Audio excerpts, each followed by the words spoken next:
Magandang araw po sa ating lahat. Ito naman po si Mirna Aquino ng Bunyog, Maralita.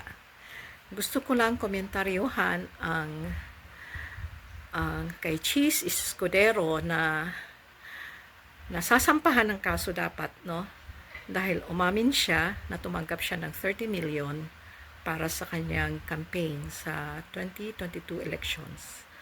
At ano ang ginawa ng COMELEC? Ito ay mukhang sinira ng COMELEC itong kaso, sana maging kaso kay Escudero. Ay dahil umamin siya, nakatanggap siya ng pera mula kay Lubiano, na kongresista ba ito, na contractor din ng isang construction company sa Bicol, na sinasabing matalik na kaibigan ni Cheese. Ngayon ay halata talaga na itong COMELEC gustong pagtakpan si Escudero, si Cheese. Meron kaya itong usapan? Meron kaya itong pera na involved? Ngayon ay hindi na daw makakasuhan dahil sa ginawa ng COMELEC. Nako ba naman ito si Garcia talaga. Marami talaga ng galit dito sa COMELEC, lalo na ito kay Garcia. Kasi anong ginawa mo? Ay pinabaliwala ang kaso dahil daw ay gumawa sila ng paraan. Ay hindi naman daw alam ni Cheese na mayroong construction firm itong si Lubiano. Kumbaga kasi bawal ang isang contractor na mag-donate para sa campaign sa isang politiko, dahil pwede itong gamitin ng posisyon o kumbaga kasabuatan na, sige, pag manalo ka, di ako ang marami mong mabigyan ng proyekto. Di gano'n. So, bawal yon.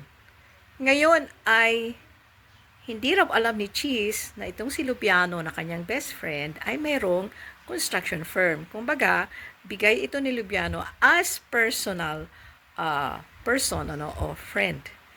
Ay kung ganon ay parang oo, kung personal mo yon. Pero kilala, walang maniniwala kay Cheese na hindi niya alam na si Lubiano ay walang construction firm dahil best friend nga sila matalik nga kaibigan, So ito ang hindi maganda.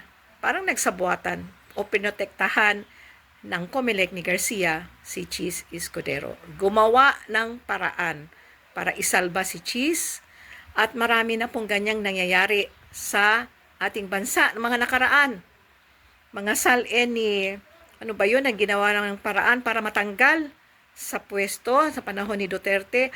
Ang galing nilang gumawa ng mga ganyan paraan para makalusot, hindi makasuhan o ano pa. Ang galing nila.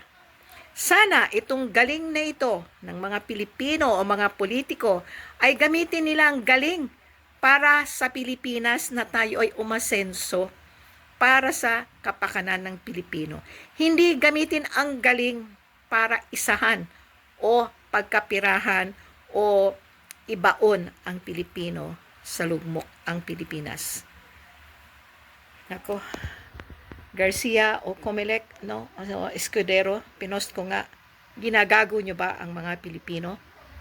Maniniwala ba sila sa salita ninyo na hindi alam, sa palusot ninyo na hindi alam ni Cheese na si Lubiano na nagbigay sa kanya ng pera para sa campaign ay konektado pala ng isang construction firm?